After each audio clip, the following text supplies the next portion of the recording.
প্রচুর বুকিং আছে, প্রচুর বুকিং বাজছে। বড় আছে নাকি দাদা? এদিক দিয়ে বেরোনো যায়? এই গরমে যারা গাড়ি চালাচ্ছে তাদের কথা ভাবে কোম্পানি? আমি মনে করি 1টা থেকে 3টে পর্যন্ত কাজ না করাই ভালো। গুড মর্নিং, শুভ সকাল। কেমন আছো তোমরা? আশা করছি ভালো আছো। তো আজকে বেরোতে অনেক লেট হয়ে গেল। যাই হোক, আর যা গরম পড়েছে, তোমরা সবসময় ছাওয়া ঠাওয়া দেখে দাঁড়িয়েও। বুকিং তো অনেক লেটে আসছে এই গরমে। আর বেশি করে জল খেয়েও, বারবার বলি, ওআরএস বা নুন চিনির জল লেখো সাথে। এই গরমে আমি মনে করি 1টা থেকে 3টে পর্যন্ত কাজ না করাই ভালো। 2, 3টে মানে 3 ঘন্টা তুমি রেস্ট নাও কোনো জায়গায় বসে ছাওয়ার মধ্যে। প্রচণ্ড গরম পড়েছে। তো আজকে আমিও বেরিয়ে পড়েছি। চলো দেখা যাক কেমন কি কাজ হয় আর কেমন বুকিং থাকে।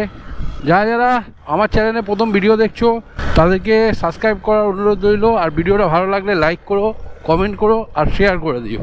তো এখন যাচ্ছি আমি সোনারপুর ব্রিজ। চলো প্রথম বুকিং দেখি কোথায় পাই। চলো ভাই, আজকের দিনের প্রথম booking Sonarpur to Golpark. Pick আপটা একটু লং আছে, 1.3 কিলোমিটার, আর সময় দেখাচ্ছে 4 মিনিট।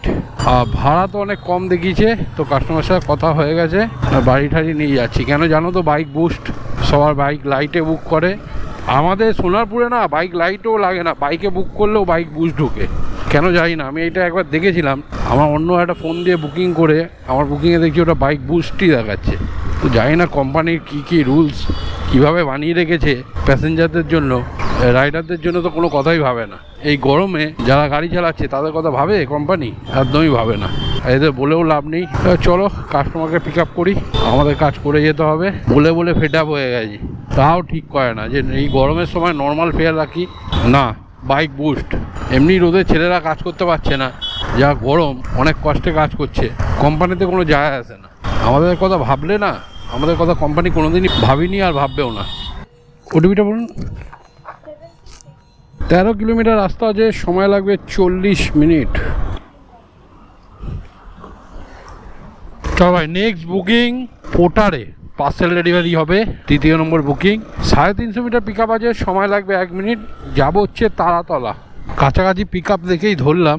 তো আরেকটা বুকিং ঢুকেছিল পোটারেই, কিন্তু সেটা যাবে হচ্ছে বড় বাজার। ওইসব জায়গায় গেলে হবে না ভাই। ওইসব জায়গায় গেলে এখন জমে গিয়ে ক্ষীর হয়ে যাব। গাড়ি ওখানে ঢোকালে গাড়ি বের করতে ঘেমে স্নান। তালতলাটা যাই, ওখান দিয়ে সোমবার বুকিং পেয়ে যাবো। আগে মালটা পিক আপ করি।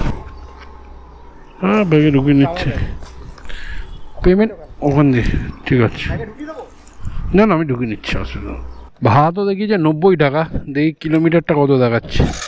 5.6 কিলোমিটার রাস্তা আছে, সময় দেখাচ্ছে 18 মিনিট, আর ভাড়া দেখি যে 90 টাকা। ভালোই আছে ভাই, এর চেয়ে র্যাপিডোর দিয়ে তো বেটার ভাড়া। চলো ভাই, কাস্টমার ড্রপ লোকেশানে। আমার 2 নম্বর বুকিং। এ কোথায়? 107, যায় না, 6 কিলোমিটার। আদ্রাসানগর, এটা কোথায় আছে? আদ্রাসানগর বেহালার দিকে। ওই চিনি না বলেই অসুবিধা, যদি চিনতাম তাহলে ধরে নিতাম।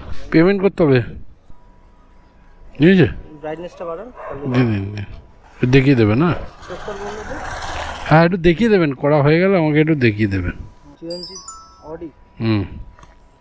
ঠিক আছে, চলো ভাই, এই বুকিংটাও কমপ্লিট হলো। র্যাপিডোতে একটা বুকিং ধরেছি, পার্সেল বুকিং, যাবে হচ্ছে সোনারপুর। দাদা এদিক দিয়ে বেরোনো যায়? আচ্ছা চলো, এখানে তো 2.4 কিলোমিটার দেখাচ্ছে। যদি এই রাস্তা দিয়ে বেরোনো যায় তাহলে একটু কম হবে।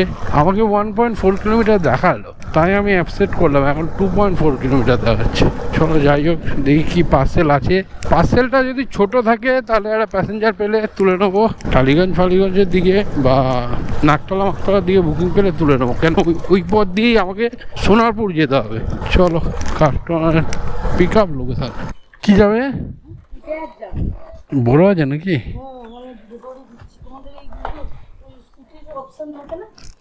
না, হ্যাঁ, বাইক স্কুটি যে যেরকম নিয়ে আসে।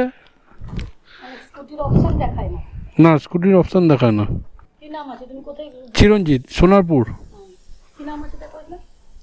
কি কাস্টমারের ওটিপি মারতে হবে, তবে দেখতে পারো। বলুন ওটিপিটা। ফেসবুকে আছে চিরঞ্জিত আঢ্য, ইউটিউবে আছে আঢ্য লাইফস্টাইল। 16 কিলোমিটার তো রাস্তা দেখলাম। তো তার সাথে একটা যাদবপুরে বুকিং পেয়েছি যাত্রী সাথী অ্যাপসে। 1.3 কিলোমিটার পিক আপ আছে, সময় লাগবে 4 মিনিট। তো কাস্টমারকে পিক আপ করে ওই দিক দিয়েই যেতে হবে আমাকে, তাই বুকিংটা ধরে নিলাম। প্রায় 80 টাকা ভাড়া আছে। এদিকে কত দেখি জানি না, কাস্টমার কাছে গেলেই বুঝতে পারবো। তো আপাতত প্যাসেঞ্জার বুকটা তুলি। এই যে পার্সেল এখানে নিয়ে নিয়েছি ব্যাগে হ্যান্ডেলে, যাচ্ছি প্যাসেঞ্জারের কাছে। সবাই ভাবলাম অনেকদিন বাদে ডবল বুকিং মারবো, তার কপালে হলো না, কাস্টমার ক্যান্সেল করে দিল। আচ্ছা ঠিক আছে, অসুবিধা নেই, চলো যেতে যেতে পেয়ে যেতে পারি। র্যাপিডোতে ভাবছে, র্যাপিডোতে একটাই প্রবলেম, আমি পিক আপ করতে যেতে পারবো না, পিক আপের অপশানটাই দেয় না, নাহলে তো র্যাপিডোতে ধরে নিতাম।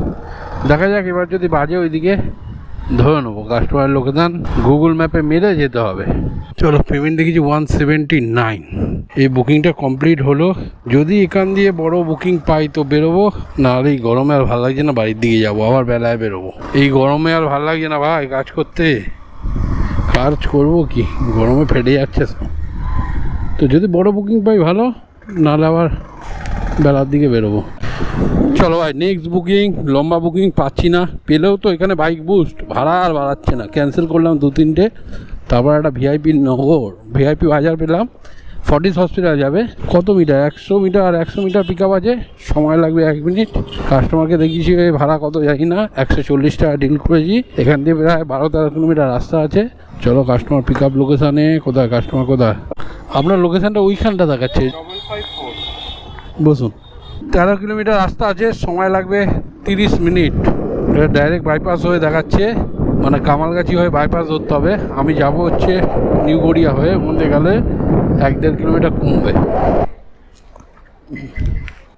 ঠিক আছে, 111 টাকা ভাড়া দেখিয়েছিল, দিলেও 140 টাকা। যাবো না, ট্যাংরা বেলেঘাটা এইসব ভাড়া বাজছে। কালীঘাটের দিকে যাবো, একটু দরকার আছে। তাই কালীঘাটে বুকিং পেয়েছি একটা 77445 বললেন না, 500 মিটার মতো পিক আপ ছিল। তো এখান দিয়ে যাবে কালীঘাট। হ্যাঁ বসুন। 5.3 কিলোমিটার রাস্তা আছে, সময় দেখাচ্ছে 16 মিনিট 66। হ্যাঁ চলো ভাই, এখন আর কাজ করবো না, প্রচণ্ড গরম লাগছে, টিফিন খাবো আর রেস্ট নেবো।